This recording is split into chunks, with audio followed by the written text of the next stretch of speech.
Hope everybody can hear me loud and clear.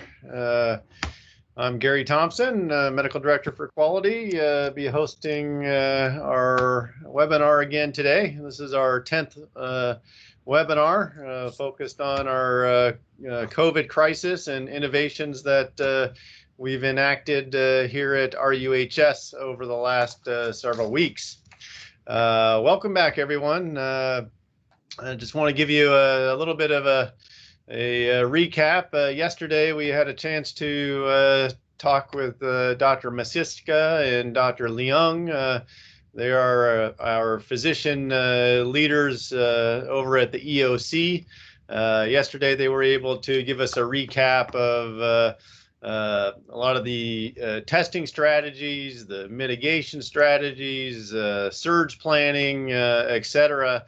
That is happening at the higher level within the EOC.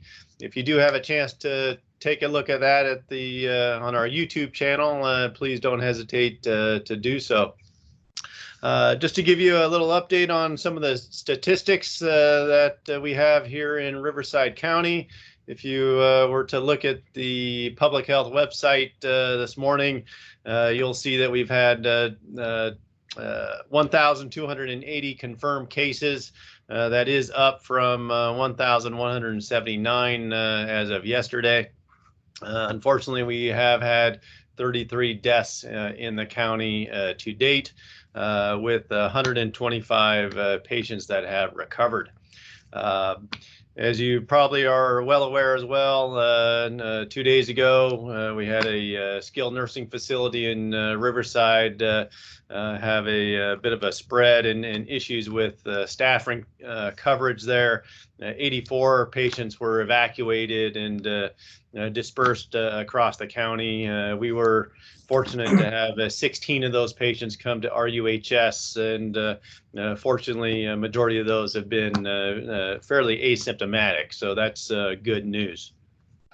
We are continuing to strategize here at RUHS for anticipated surge, although as we've discussed previously, we are cautiously optimistic that we're hopefully going to see a flattening and not see a significant burden, but as previously mentioned, we're always planning for the worst, of course, hoping for the best. Today, we have the privilege of having our chair of pediatrics, Dr. Chad Versio, with us. We were sort of moving out of the hospital setting, more in the ambulatory setting today, where Dr. Versio will introduce us to a bit of an innovative approach to caring for the pediatric population using care in cars.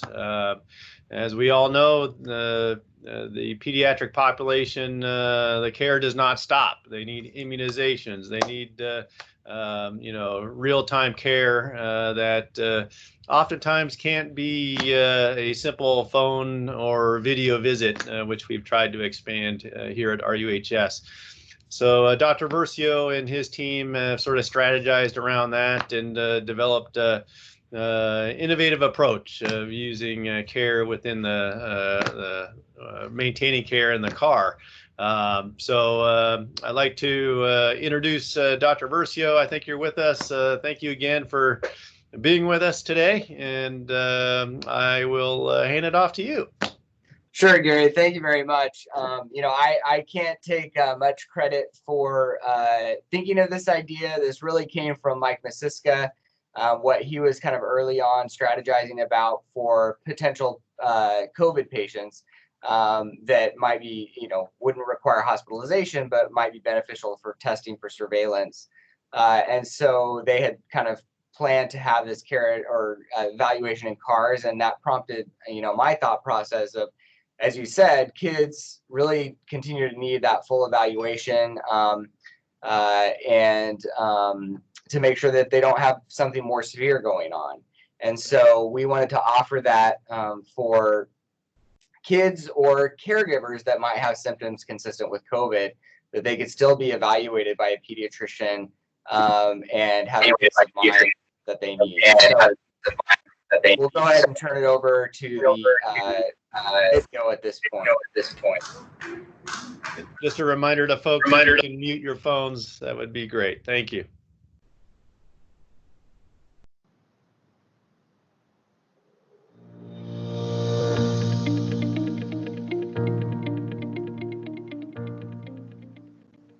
For Karen Cars, we wanted to have a way to have sick patients that were having respiratory symptoms that could be consistent with COVID-19, but very well could be some other type of virus, be evaluated. Keep them out of the ER so they don't have to go there and face the risks that are in the ER, but also keep our other healthy patients, keep them from being exposed to patients that could have COVID-19. And so to accomplish that, we figured out that we could register them as an office visit, but have them seen out by in the parking lot by one of our providers who would fully assess them and in the car and see, do they need further testing or are they okay to go home? We can give prescriptions. We can give you all the instructions that you might need to take care of any type of viral illness. And so we feel like that's a really great solution to keep kids healthy, get the evaluation that they need, and keep our other patients safe as well. So we're doing a lot of video visits in our clinic, happy to provide that modality for parents. We utilize a particular electronic health record system, and so are able to do that through that system. Some require certain devices over others. And so I would look into modalities. Fortunately, CMS has realized the necessity of this and has really relaxed the HIPAA compliance restrictions.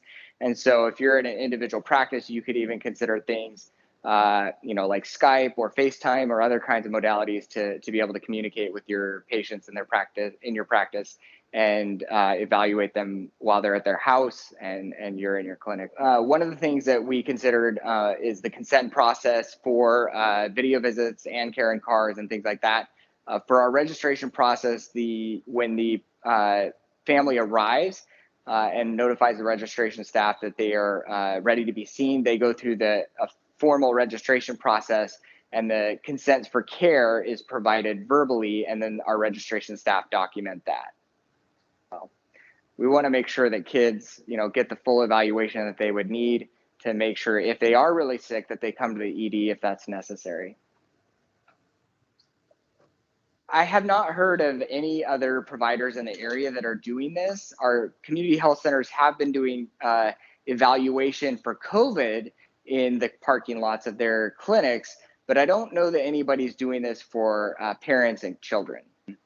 So we are really trying to keep as many patients and parents out of the clinic physically as possible while trying to meet their needs for evaluation. So we are keeping just well child checks for those that have not received their primary set of immunizations.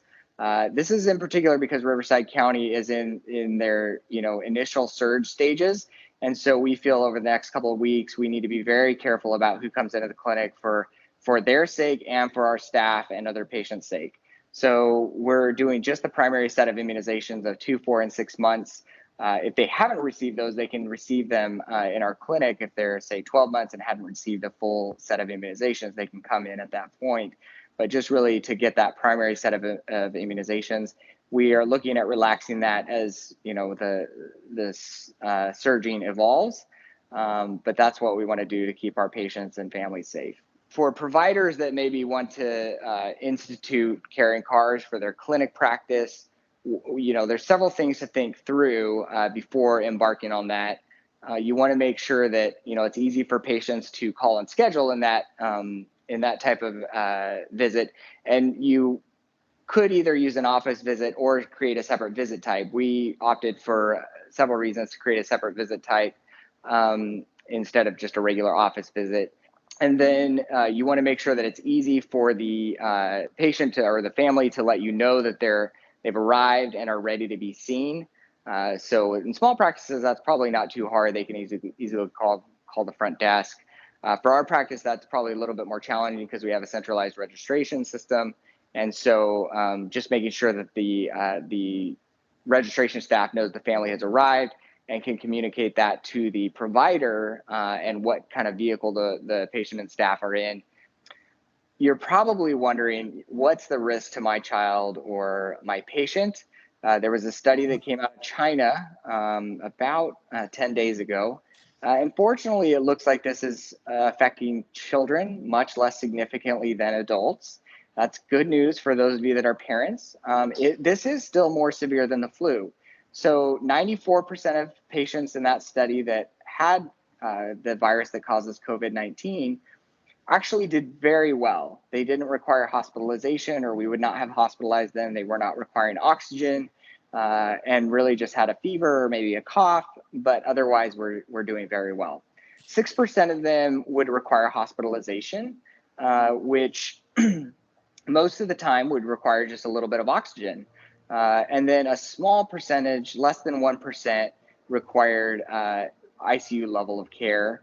And only 1 out of the 2,000 patients that were included in the study died, which is a very, very small number. So that's very reassuring overall for this virus. Those under 1 year were more likely to be admitted to the hospital, but none of the patients in the China study actually died that were under 1 year. So that's very good news for parents.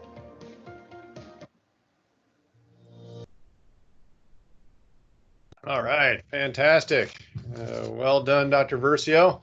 I do want to remind folks that YouTube video link is in the chat box, and you'll also see the previous videos that we've put together. Again, this is day number 10 of our webinar, so you can see quite an extensive library of innovative ideas that you may be able to take back to your organization. I would like to also remind folks that if you do have any questions, please don't hesitate to enter those into the chat box, or feel free to unmute your computer or phone and don't hesitate to ask. I do have a couple questions for you, Dr. Versio. Now, it seems like the setup is more of a urgent care type environment where you're sort of just addressing maybe the upper respiratory infections, that sort of thing. Are you doing an examination of the child, or is it just sort of a peripheral history and vitals that you're performing?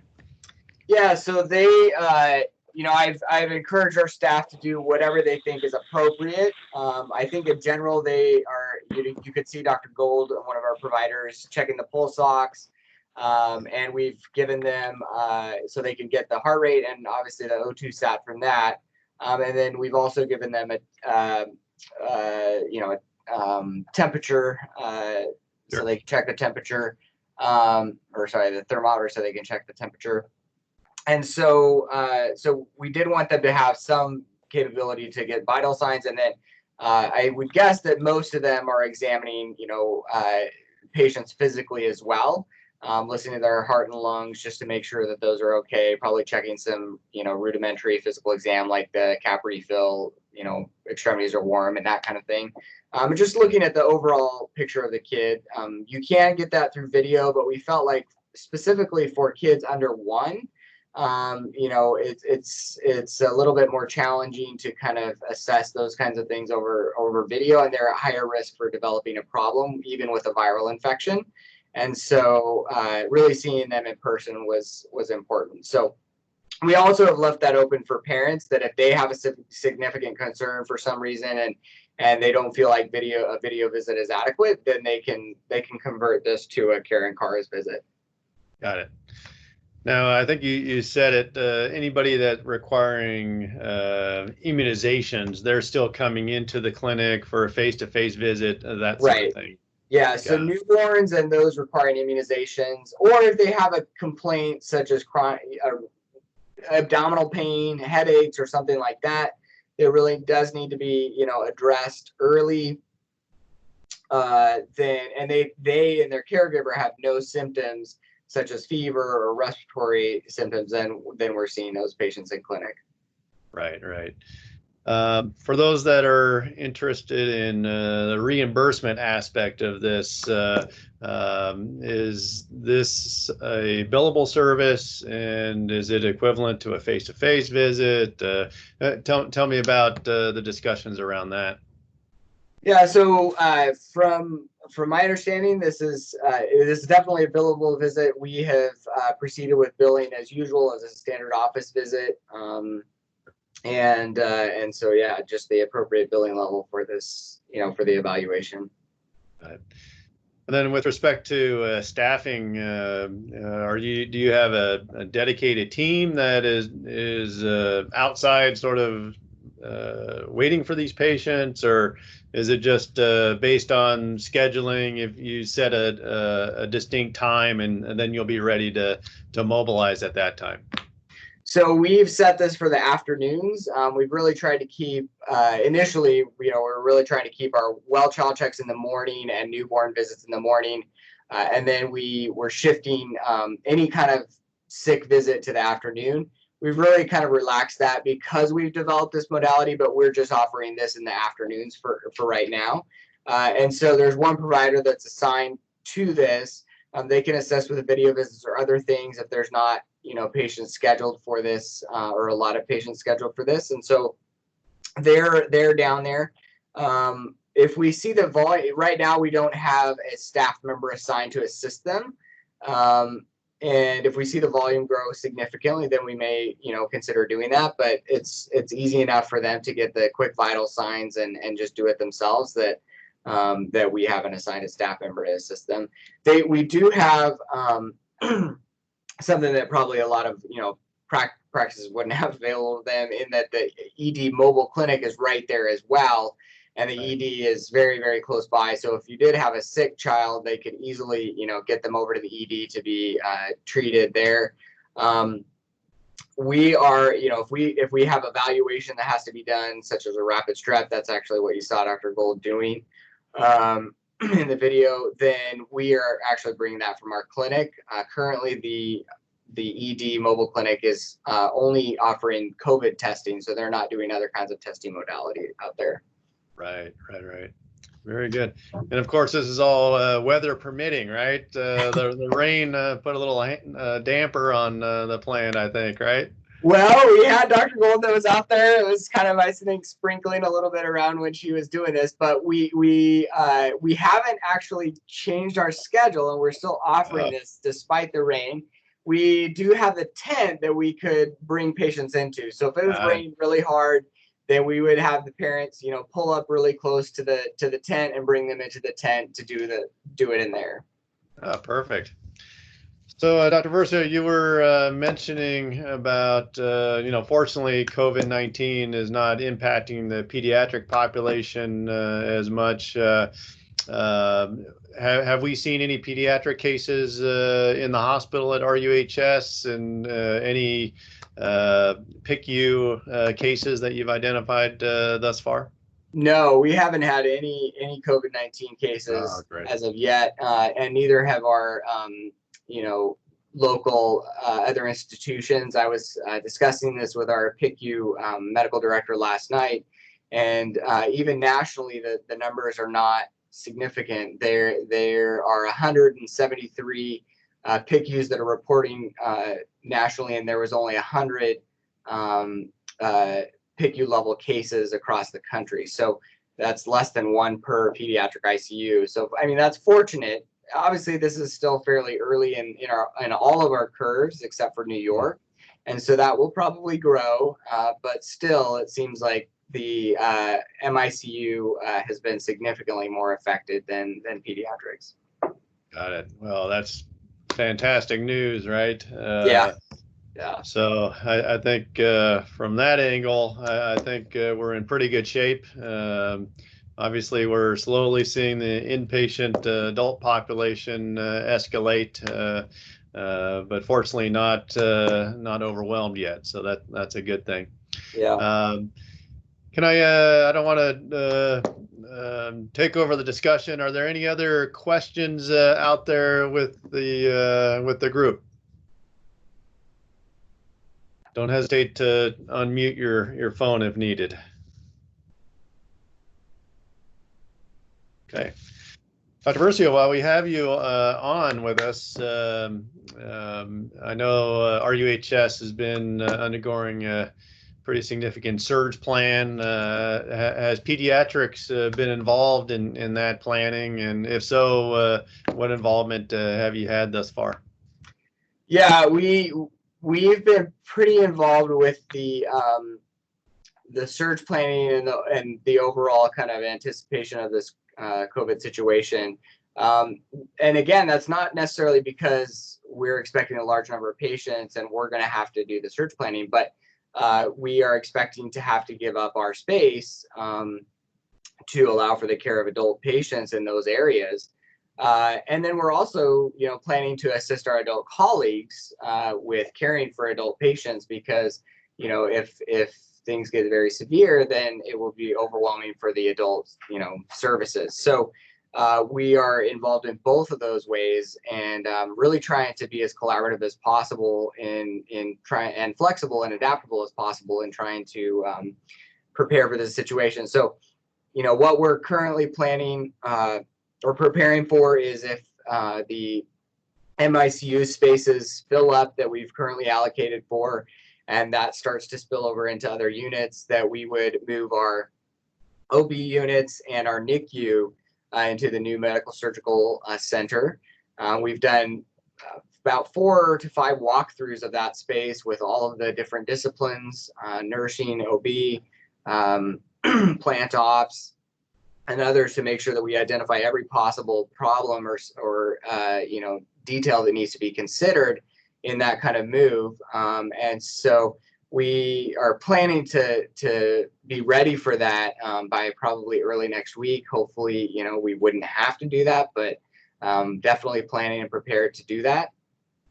So we would move all of OB, potentially the NICU, the newborn nursery, all to the medical surgical center. And then we also are trying to factor in, how do we give up, at least some of our pediatric space and potentially ICU space for adult patients. So we're the only PICU in the county, which we feel like, we need to be available for patients that require ICU level of care. And so we're hesitant to do what, quite a few other community hospitals have done, which is close their pediatric units. And so we are, I was just discussing this with our PICU medical director last night. We're preparing to allow for some adult patients in the pediatric ICU. And then the other thing that we're doing is really probably going to put a visqueen barrier up in our pediatric unit that would allow for us to keep some beds for pediatrics, but give a significant number of beds for the adult side. That could be COVID or non-COVID patients. And then we could allow non-COVID patients in our kind of dedicated pediatric space even after that, if our beds aren't full. Got it. Well, you've done a lot of work in that area, and what I find impressive is the collaboration from the pediatricians in your department willing to float into the adult environment, which is not their area of expertise, but always willing to help out whenever needed, which is very impressive. Dr. Versio, there was a question that came through, and I know that you've been collaborating with Dr. Johnson from OB, and there was a question here: have you considered moving L&D to a surgical center environment? Were you involved in any of those discussions at all? Oh yeah, so that's basically what we're planning to move to the medical surgical center. And so we're planning to take over, for the NICU part of the PACU area. And we think that we can fit about 2 babies per bay. There's 2 oxygen, ports per bay. And so we could do that. We would have to reconfigure the monitoring for these spaces. And so we would take over not half, but a number of bays in the PACU area. And then we would have a couple of ORs that we would use for potentially COVID or PUI patients and then COVID positive patients for the NICU. And then OB will take over, another portion of the PACU, and then also other portions of that floor, so that they can deliver patients and then have them for a short time postpartum. One of the things that we're considering is that, if their flow starts to become impacted, that we would lower the discharge time for babies and moms. We really hate to do that, but if we have to create space, that may be necessary. And so we're trying to make sure that we have the follow-up that's really, really critical for babies, especially in that time period, so that we don't see admissions of very sick kids with adverse outcomes. Got it. Yeah, very good. For whomever proposed the question, if you want more details as far as planning, don't hesitate to utilize the webinar email address, and we can perhaps give you more details and get you connected with the appropriate folks here at RUHS. So we are at the 30-minute mark, which is our target here. I want to thank Dr. Versio for the time and expertise that you've been able to provide for us in explaining the innovations that you've been able to put together. This has been a great conversation, so thank you very, very much for that. We'll go ahead and close the webinar here today. Again, day number 10. Hard to believe how time is flying, but I do thank everybody for participating. I hope it is of benefit to everyone here, and being able to bring that back to your organizations. The collaboration between the county has been outstanding, so thank you very much. So without further ado, we'll go ahead and close it, emphasizing everybody, please stay safe and take care. Thank you. Thank you, Dr. Thompson.